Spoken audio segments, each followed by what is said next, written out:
Welcome back. JavaScript को continue करते हैं और आज फिर नया टॉपिक। पहले इसको हटा लें, जो पहले से हमने लिखा हुआ है। ऐसा करते हैं कि जो एक्स्ट्रा फंक्शन है उसको केवल हम हटा देते हैं। ये हमारा एक्स्ट्रा फंक्शन है, यहाँ तक उसको हटा लेते हैं। इस चीज की हमें आवश्यकता है ताकि हम वैल्यू ले पाए, और इस चीज को भी हटा लेते हैं। और ए के वैल्यू में हम ये लिख देते हैं, बी के वैल्यू में हम ये लिख देते हैं। सिंपल। उसके बाद इस फंक्शन का यूज अभी हमारे पास है नहीं, इसको भी हम हटा लेते हैं। यहाँ दो नंबर हम ले रहे हैं, अभी फिलहाल हम एक ही नंबर का यूज करेंगे अगले एग्जाम्पल में।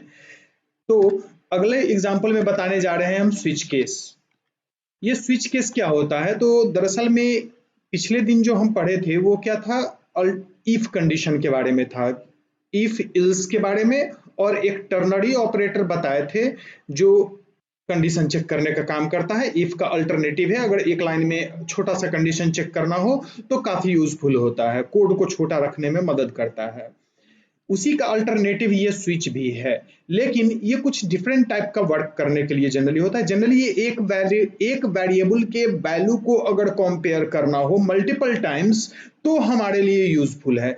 सपोज हमारा आज का जो क्वेश्चन है वो ये है कि हमें एक नंबर लेना है और नंबर के अकॉर्डिंगली डे का नाम दिखाना है। जैसे हम 1 डाले तो संडे, 2 डाले तो Monday, and so on, 7 equal to Saturday.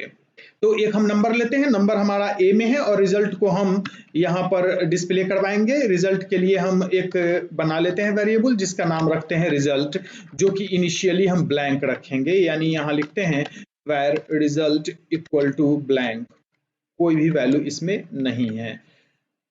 अगर हम ये ब्लैंक न भी ले तो कोई दिक्कत नहीं है, क्योंकि हम कोई ना कोई वैल्यू एक तो उसमें डालेंगे ही। तो सबसे पहले क्या करते हैं कि हमें चेक क्या करना है, हमें चेक करना है ए में वैल्यू क्या है।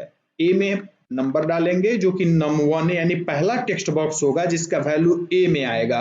और ए के वैल्यू को चेक करना है कि 1 है तो संडे दिखाओ, 2 है तो मंडे दिखाओ, 3 है तो ट्यूसडे दिखाओ। इसको पहले हम इफ पे सॉल्व करते हैं। इफ पे कैसे लिखेंगे? तो सिर्फ लिखेंगे इफ ए इक्वल टू 1। यहाँ कंपेयर कर रहे हैं, पिछले दिन बताए थे कंपेयर जहां भी हम करेंगे वहां पे डबल इक्वल टू का यूज करेंगे, हम वैल्यू असाइन नहीं कर रहे हैं।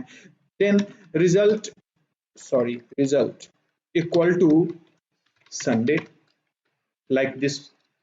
इसी को कॉपी कर लेते हैं और मल्टीपल टाइम्स पेस्ट कर देते हैं, लेकिन यहाँ पर इल्स सब में लगा देते हैं। एक ही लाइन का स्टेटमेंट है, इल्स लगा के काम हम कर सकते हैं। Ills if a equal to 2, else if a equal to 3, else if a equal to 4, 5, 6, 7 and finally एक else।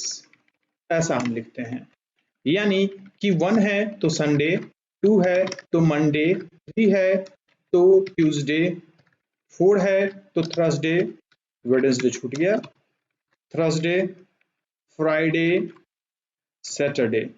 1 2 3 4 तक सही है। इसको बदल के 5 6 और 7 करते हैं, और 7 के अलावे कोई वैल्यू होगा तो फाइनली इल्स में जाएगा और यहां दिखाएगा इनवैलिड इनपुट। ऐसा हमने लिखा। ऊपर नीचे लिखे, एक लाइन में लिखे, कोई फर्क नहीं पड़ता है, ये काम एज इट इज करेगा।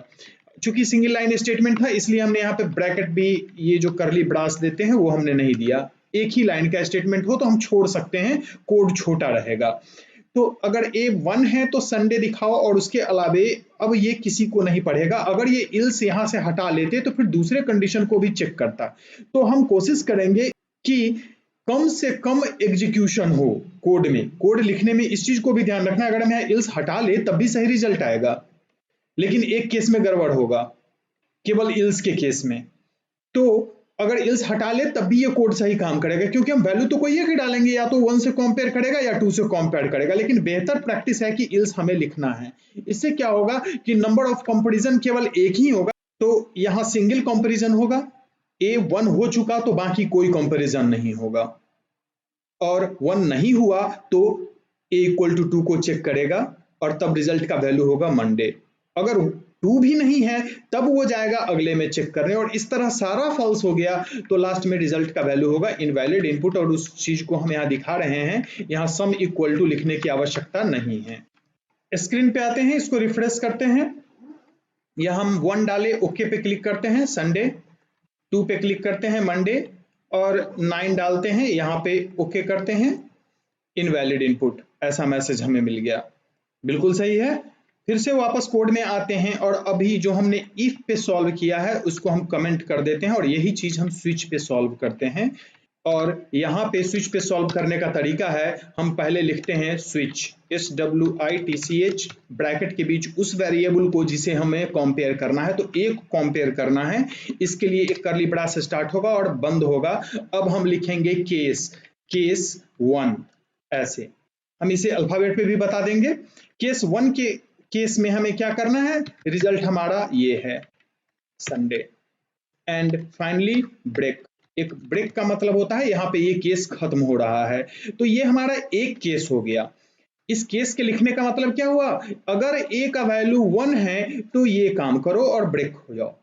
इसी तरीके से जैसे 1 के लिए हमने लिखा है वैसे हमें 2 के लिए भी लिखना पड़ेगा, 2 के लिए, इसी तरीके से हमें 3 के लिए लिखना होगा। तो अलग अलग ये केस लिखेंगे, 3 के लिए, 4, 5, 6 एंड 7। और इसके अलावे एक और हमें लिखना है, जैसे कि उसमें हम इल्स के लिए लिखे थे, तो ऐसा करते हैं, यहीं पर इसको लिखते हैं सैटरडे, इसको कर देते हैं फ्राइडे, और थोड़ा सा अलाइन भी करते चलते हैं। यहाँ पर थर्सडे, वेडनेसडे, ये था हमारा ट्यूसडे, और ये था हमारा मंडे। यहाँ पर इस तरीके से लिखने का मतलब फिर से समझा देते हैं। ये सिंपली चेक करेगा, a का वैल्यू 1 है तो इसको एग्जीक्यूट करो, 2 है तो इसको एग्जीक्यूट करो, 3 है तो इसे, 4 है तो इसके नीचे, 5 है तो इसको, 6 है तो इसको, और 7 है तो इसको। और जैसे उसमें एक इल्स लिखते हैं कि अगर सारा कंडीशन मेरा फॉल्स हो जाता है, यानी 1 से 7 तक में वो किसी से कंपेयर नहीं कर पाता, तो इल्स में जाता है। इल्स के लिए यहाँ पर लिखते हैं डिफॉल्ट कॉलम देंगे, ये ध्यान रखना ये कॉलम है, सेमी कॉलम नहीं है, ऊपर डॉट नीचे भी डॉट। देन रिजल्ट क्या होना चाहिए, तो यहां पर रिजल्ट होना चाहिए इनवैलिड इनपुट। और कुछ मीनिंगफुल मैसेज भी दिखा सकते हैं, please input number between 1 to 7 only, इस तरीके का। वापस आते हैं प्रीव्यू पे, रिफ्रेश करते हैं और हमारा रिजल्ट एज इट इज वही रहेगा जो पहले था। 1 पे संडे है, 2 पे मंडे है, और अगर हम 9 डालते हैं, ओके करते हैं, तो यहाँ पे इनवैलिड इनपुट का मैसेज देता है। तो ये अभी हम जो सॉल्व किए, यहाँ हमने एक नंबर लिया था और नंबर को कंपेयर किए हैं दोनों में, इफ में और यहाँ पे। अब हम इसको एक अल्फाबेट पे बताते हैं और इसके लिए क्या करते हैं, इसको भी यहाँ पर वापस कमेंट कर लेते हैं, यहाँ से यहाँ तक को, ये पूरा का पूरा कमेंट हो गया। सॉरी, यहां तक नहीं करना था, हमें कमेंट यहां तक करना था। अब हम क्या करते हैं कि ये पार्स इंट हटा देते हैं, यानी कि जो हम लेंगे वो अल्फाबेट होगा। और हमारा अभी जो प्रॉब्लम सॉल्व करने जा रहे हैं वो ये है कि हम इनपुट में कोई भी एक अल्फाबेट डालेंगे और कंप्यूटर हमें बताएगा कि डाला हुआ अल्फाबेट वोवेल था या कॉन्सोनेंट था। सिंपल। तो ए में हमारा वो वैल्यू है जिसे हमें चेक करना है, और रिजल्ट यहाँ वो वेरिएबल है जिसमें कि हम रिजल्ट को सेव कर रहे हैं। तो यहाँ पर पहले अगर इफ से हम अगर इसको सॉल्व करना चाहें तो कैसे करेंगे,